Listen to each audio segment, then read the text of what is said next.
你们为什么要成为骑士？为了守护人类，守护善良，守护生命，守护亲人。Halo guys, jumpa lagi dengan Mimin OYNGG. Mari kita lanjutkan cerita Donghuo Senjin Wang Zuo Throne of Steel Part 2. Long Hao Chen perlahan bangun dari koma, mengedipkan matanya. Bulu mata panjang yang akan membuat gadis dimanapun iri, berkedip 2 kali dan kemudian secara bertahap kembali ke akal sehatnya. Dia berbalik tiba-tiba dan duduk dari tanah. Apakah saya baik-baik saja? Melihat tubuhnya yang tidak terluka, dia tidak bisa menahan napas lega. Ada keheningan di sekitarnya, dan hanya ada beberapa suara serangga dan burung di dalam hutan. Menundukkan kepalanya, Long Hao Chen melihat sayuran liar ditempatkan dengan rapi di sampingnya sekilas. Tertegun sejenak dan menggosok pelipisnya merasa aneh. Mungkinkah aku baru saja tertidur dan semuanya hanya mimpi? Hei, apa ini? Sepintas dia melihat ada cincin di tangan yang menggosok kepalanya. Cincin biru memancarkan kilau mengkilap. Bukan kilau logam, tetapi kilau porselin seperti batu giok. Jangan lupakan aku, bertahtakan emas pucat mengelilinginya. Dan batu permata transparan seukuran sebutir beras diletakkan di atasnya. Batu permata itu sepenuhnya tertanam di dalam cincin, dan hanya permukaan cincin yang halus yang bisa disentuh dengan tangan.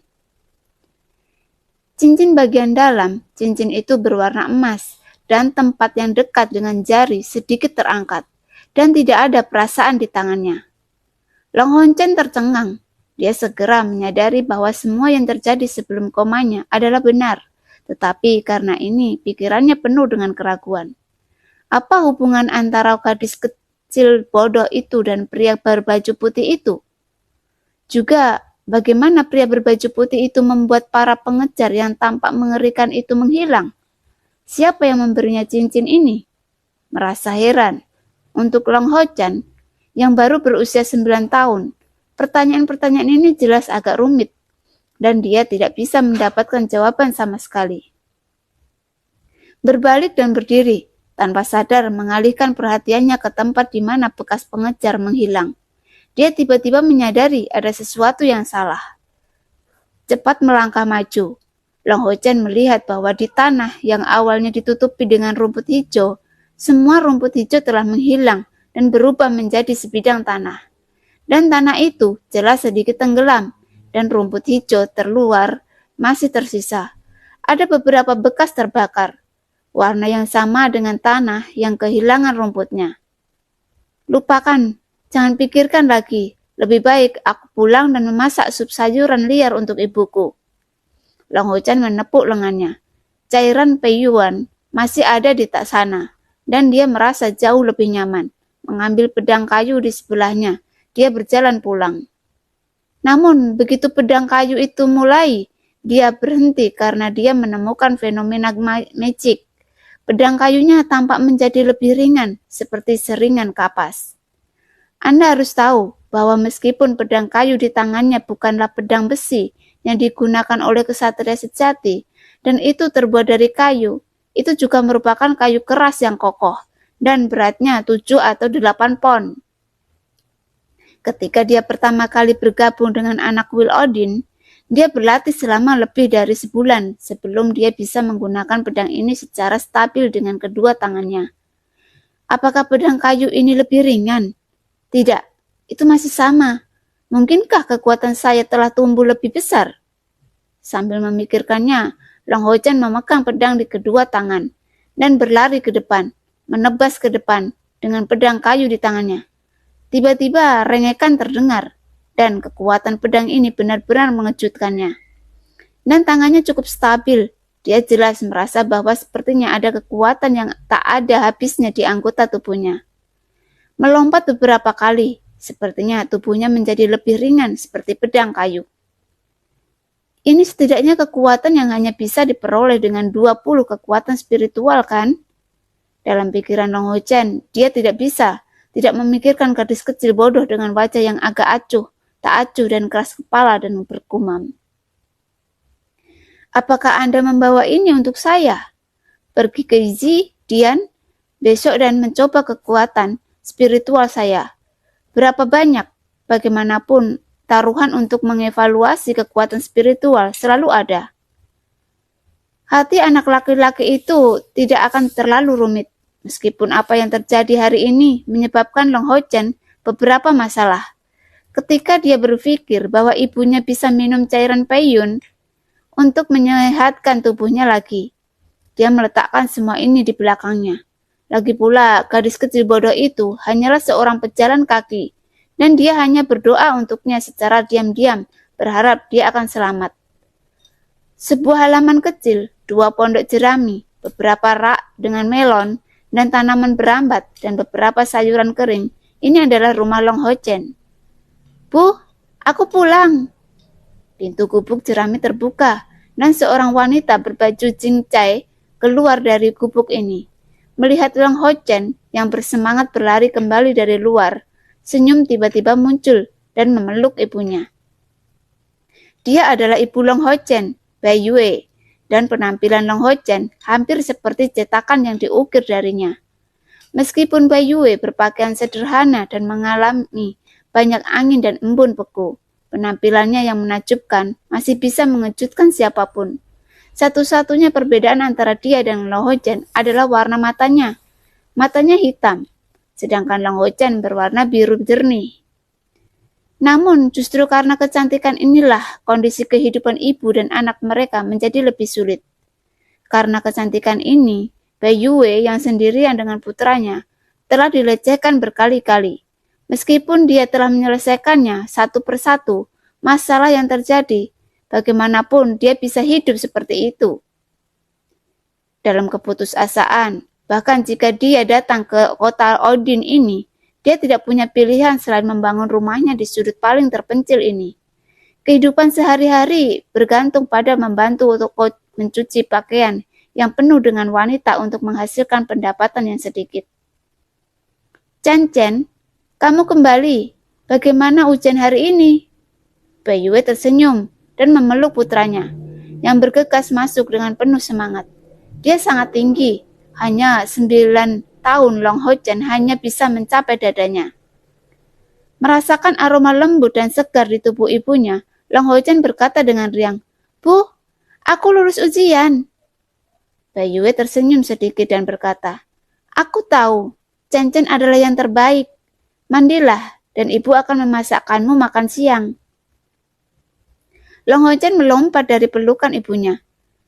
Biarkan aku melakukannya. Aku memetik beberapa sayuran liar dan kembali dan membuat sup untukmu. Saat dia berbicara, dia langsung pergi ke gubuk jerami yang lebih kecil di sebelahnya. Ketika dia sampai di pintu gubuk, dia tidak bisa menahan diri untuk tidak melihat kembali ke ibunya. Entah kenapa, dia merasa bahwa ibunya tampak sangat bahagia hari ini. Kau tahu, di hari kerja, ibuku jarang berbicara, apalagi memujinya. Lebih sering pada hari kerja, dia melihat ibunya dalam keadaan linglung sendirian. Hanya ketika menghadapi dirinya sendiri, dia akan menunjukkan sedikit kelembutan, tetapi dia jarang berbicara. Bai Yue terus memperhatikan putranya, berjalan ke dapur dan bergumam. Chen Chen, aku benar-benar menyakitimu, tapi dia menghela napas pelan dan ada sedikit perjuangan di matanya. Tetapi pada akhirnya dia menekannya. Itu hidupkan dorongan batin. Diam sepanjang malam. Dini hari berikutnya, Long Ho Chen bangun dan makan sarapan ibunya sebelum menuju ke kuil Odin. Setelah tertidur dari tadi malam, adegan yang terjadi di siang hari muncul lagi dalam mimpinya. Seolah-olah dia juga memimpikan adegan di mana gadis kecil bodoh itu meletakkan cincin di tangannya. Sedemikian rupa sehingga ketika dia bangun di pagi hari, dia tidak sabar untuk memastikan berapa banyak kekuatan spiritual yang sekarang dia miliki. Karena itu, datang sangat awal. Ketika Long Ho Chen memasuki istana Odin, tidak ada orang yang lain yang datang. Tidak ada yang berharga di aula Odin. dan tidak perlu dijaga sama sekali. Terlebih lagi, instruktur Balsa yang merupakan calon kesatria tinggal di belakang kuil kesatria. Dia berjalan cepat ke dermaga kayu selama penilaian kemarin. Long Ho Chen melepas pedang kayu di punggungnya. Dia sengaja datang lebih awal hari ini untuk membuktikan apakah tebakannya benar. Uji spiritualku. Pedang kayu perlahan diangkat. Long Ho Chen memusatkan pikirannya, melangkah maju dan mundur dengan kakinya, mengambil napas dalam-dalam dan menebas pedang kayu dengan seluruh kekuatannya. Duar. 3 suara yang berbeda muncul hampir satu demi satu, tetapi perbedaannya juga sangat jelas. Suara pertama secara alami adalah suara pedang kayu yang ditebas di tiang, sedangkan suara kedua adalah suara pedang kayu patah. Yang pedang kayu tidak tahan tebasan Long Ho Chen dan patah di tengah. Untungnya itu tidak pecah sepenuhnya, jadi dia tidak melukai dirinya sendiri. Dan suara terakhir adalah suara tumbukan panik-manik, batu yang jatuh ke belakang. Long Ho Chen yang masih mempertahankan gerakan menebas dapat dengan jelas melihat bahwa posisi tertinggi yang telah dipantulkannya sebelumnya telah mencapai tanda 25. Apakah ini benar? Memang benar. Pedang kayu patah telah membuktikannya. Balsa pernah memberitahu mereka bahwa daya tahan maksimum pedang kayu yang mereka gunakan adalah 20 kekuatan spiritual saja. Meskipun Long Ho Chen tidak memiliki banyak konsep untuk menjadi seorang kesatria, promosi dari kesatria retribusi tingkat pertama menjadi kesatria retribusi tingkat kedua dalam semalam masih memberinya kejutan yang mengejutkan. Hah? Sebuah dengungan ringan membangunkan Long Ho Chen. Tanpa sadar, melihat ke belakang dan terkejut menemukan bahwa ada seorang pria parubaya di belakangnya di beberapa titik. Meskipun Long Ho Chen terkejut, dia tidak takut. Penasaran, dia menatap pria parubaya di depannya. Pria parubaya itu tinggi dan ramping, dengan rambut hitam dan mata hitam. Penampilan yang bermartabat, dan terutama mata yang cerah. Dia tidak bisa digambarkan tampan, keagungan luar biasa sederhana, dan wajah tegas. Long Ho Chen bisa merasakan tekanan tak terlihat darinya. Ini seperti gunung yang menjulang tinggi tanpa puncak yang terlihat. Setelah sekilas kejutan, pria parubaya dengan cepat kembali normal. Sedikit mengernyit dan menatap Long Ho Chen. Siapa kamu? Long Ho Chen bertanya dengan rasa ingin tahu. Pria parubaya itu berkata dengan ringan. Kamu telah lulus penilaian kesatria pengawal kemarin. Mulai hari ini dan seterusnya, aku akan menjadi instruktur barumu. Kamu bisa memanggilku Guru King Yu. Long Ho Chen ragu-ragu. Tapi, aku belum pernah melihatmu. King Yu berkata dengan ringan. Namamu Long Ho Chen. Kamu berusia 9 tahun. Tahun ini. Dan nama ibumu adalah Bai Yue. Apakah aku benar? Long Ho Chen mengangguk. Mata King Yu tiba-tiba menjadi sedikit kental. Mari kita tunggu Balsa datang. Saat dia berkata, dia tidak mengatakan apa-apa, hanya bergerak ke satu arah. Bibirnya bergerak beberapa kali. Setelah beberapa saat, suara langkah kaki tergesa-gesa terdengar, dan Long Ho Chen melihat Balsa bergegas ke arahnya, dengan ekspresi kaget dan hormat di wajahnya. Halo, instruktur. Melihat Balsa, Long Ho Chen segera memberinya hormat satria. Tapi yang mengejutkan, Balsa tidak membalas hormat seperti biasanya, tetapi berjalan cepat ke King Yu dan berkata dengan hormat, Tuan? King Yu mengangguk, katanya padanya, aku instruktur barunya.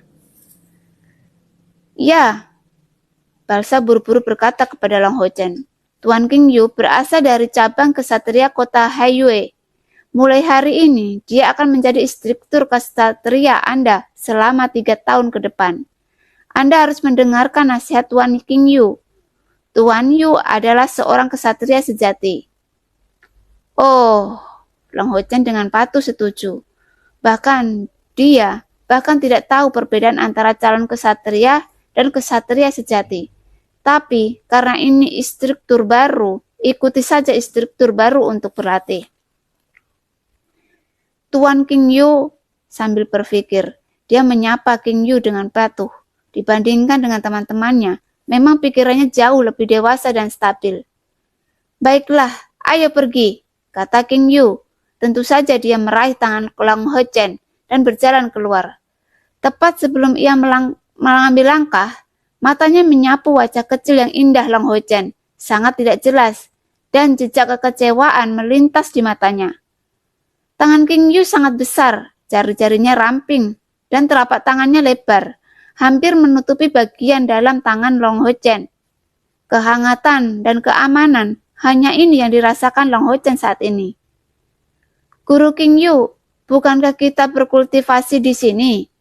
Long Ho Chen tidak bisa menahan diri untuk bertanya setelah meninggalkan istana Odin. King Yu berkata, di sini tidak cocok. Merasakan nada dingin dalam nada King Yu, Long Ho Chen sangat mengetahui dan tidak mengajukan pertanyaan lebih lanjut. Balsam melihat punggung mereka pergi dan berkata pada dirinya sendiri dengan sedikit terkejut. Tuan ini tidak tahu apa identitasnya.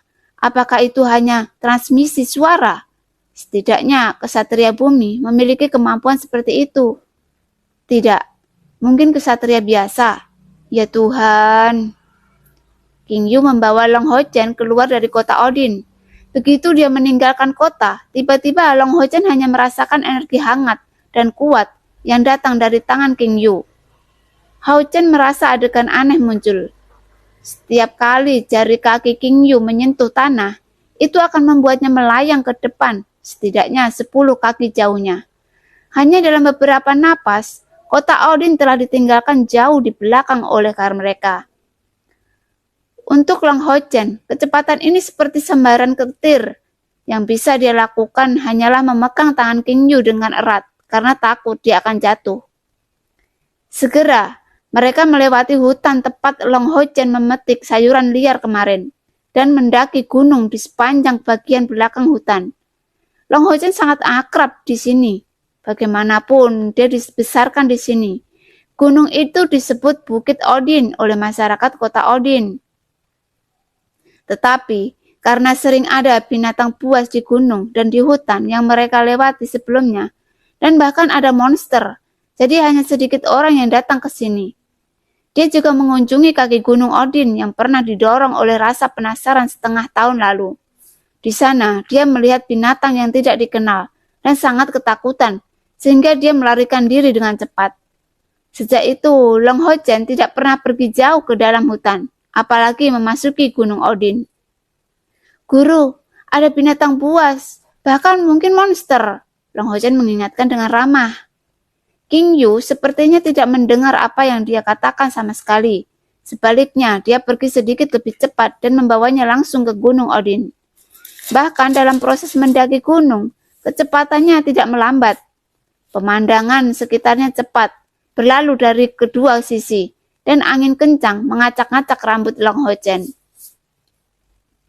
Gunung Odin tidak terlalu tinggi, hanya sekitar 200 kaki panjangnya, dan mereka mencapai puncak gunung hanya dalam beberapa saat. 3 kabin kayu muncul di hadapan King Yu. Tidak ada halaman, hanya 3 lantai kayu yang terisolasi, dan melihat kebaruan kayu, jelas bahwa itu baru saja dibangun. King Yu berhenti sampai ia mencapai ke rumah kayu, dan memimpin Long Ho Chen ke ruang terbesar di tengah. Mendorong pintu dan masuk, bau kayu samar datang dari ruang rumah kayu, yang tidak menyenangkan, tetapi memiliki sedikit aroma. Rumah kayu di tengah adalah yang terbesar, tetapi hanya ada perabotan paling sederhana di ruang itu. Tempat tidur kayu tanpa selimut, meja kayu, dan 2 kursi kayu. Itu sesederhana itu, bahkan lebih sesederhana dari keluarga Long Ho Chen ini. Duduklah, King Yu menunjuk ke kursi, menarik satu dan duduk. Long Ho Chen duduk dengan patuh, meskipun dia masih muda dan tidak memiliki banyak pengetahuan. Dia bisa merasakan bahwa gurunya sangat kuat. Dalam tegang, ada juga sedikit kegembiraan. Mari kita bicara tentang apa yang kamu temui kemarin. Mengapa kekuatan spiritualmu berlipat ganda? King Yu bertanya dengan acuh tak acuh. Wajahnya tanpa ekspresi, tetapi kata-katanya membawa beberapa tekanan tak terlihat ke Long Ho Chen. Kemarin seperti ini.